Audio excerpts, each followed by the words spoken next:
शालिनी, शालिनी, कितनी बार कहा है तुमसे कि मैं तैयार होकर आऊं तब तक नाश्ता लग जाना चाहिए। पता नहीं करती क्या हो तुम।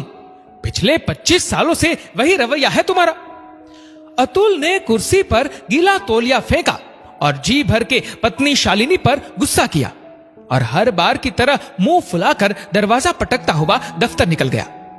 रसोई में शालिनी ने हाथ में पकड़ी हुई प्लेट जिसमें गर्म आलू का पराठा था उसे प्लेटफॉर्म पर ही रखा, गर्म चाय का कप भी वहीं छोड़ दिया और बाहर आकर सोफे पर बैठ गई। ये कोई पहली बार तो नहीं हुआ था, ये तो हर महीने 2 महीनों में होता रहता। कभी खाने को लेकर, कभी कपड़े को लेकर, कभी सामान न मिलने पर अतुल चिल्लाता और शालिनी जो पहले अपनी सफाई देती थी अब चुप रहती। घर पर एक जवान बेटी थी अनन्या। शालिनी नहीं चाहती थी कि बेटी पर माता पिता के झगड़ों का असर पड़े।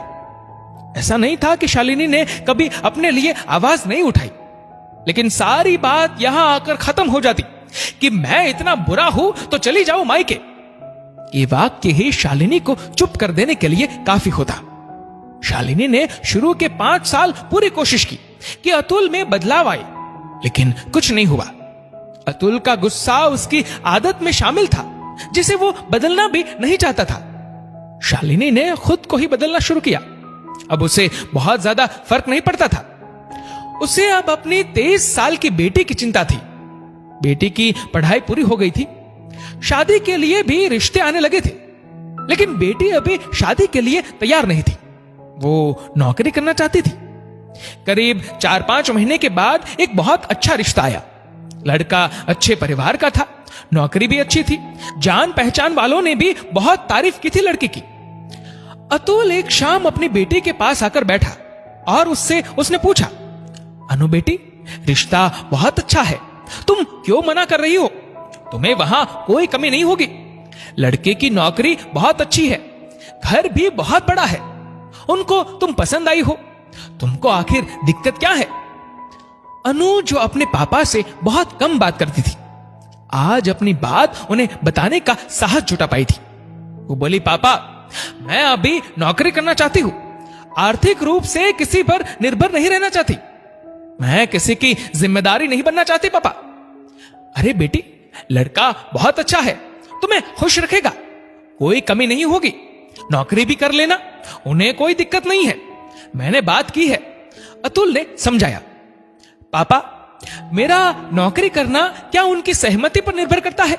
बेटी ने पूछा। बात का बतंगड़ न बनाओ, दिमाग में एक बात क्यों नहीं आ रही तुम्हारी कि सब अच्छा है, सुखी रहोगी वहां तुम? अतुल ने गुस्से से कहा। जैसे मम्मी आपके साथ सुखी है, अनु ने कटाक्ष में कहा। अनु! अतुल जोर से चिल्लाया। पापा, मुझे आपके जैसा पति नहीं चाहिए। मैं नहीं चाहूंगी कि मेरा पति जब मन करे मुझ पर बरस पड़े, बात बात पर मायके चली जाओ, मायके चली जाओ कहे, मेरे बाहर जाकर काम करने पर भी उसकी हाँ की मुहर हो। पापा, मैं मम्मी की जिंदगी नहीं जीना चाहती। वो लाख कोशिश करती रही, लेकिन आप नहीं बदले, इसलिए मैं शादी से पहले खुद को आर्थिक रूप से मजबूत करना चाहती हूं। आपको घर के काम मामूली लगते हैं, लेकिन वही घर के काम समय पर ना हो तो आप आग बबूला हो जाते हैं। दफ्तर का गुस्सा बिना सोचे समझे मां पर निकाल देते हो। वो सहन करती रही, पल पल अपना आत्मसम्मान खोती रही, लेकिन मैं नहीं। अनु ने आज पहली बार अतुल से इतनी बात की। अतुल का गुस्सा 7वें आसमान पर था, लेकिन बेटी के सामने आज वो चुप रहा। बस इतना बोला, जैसा ठीक लगे करो, मैं तो बुरा हूं ना। बेटी ने पापा का हाथ पकड़ा और कहा, पापा, मैंने आज जो कहा वो आप अक्सर करते हैं। आपको सुनकर बुरा लगा, लेकिन आप तो ऐसा करते हैं और भूल भी जाते हैं। काश एक बार मम्मी के मन के बारे में सोचा होता। आप सिर्फ एक बात का जवाब दीजिए, क्या आपका दामाद आपकी तरह होना चाहिए, जो रोटी थोड़ी मोटी बनने पर चिल्लाए, गरम पराठा 1 मिनट देर से लाने पर बिना खाए चले जाए, खुद की रखी चेकबुक न मिलने पर घर को सर पर उठा ले? बताइए पापा। शालिनी के कानों में सारी बातें पहुंच रही थी।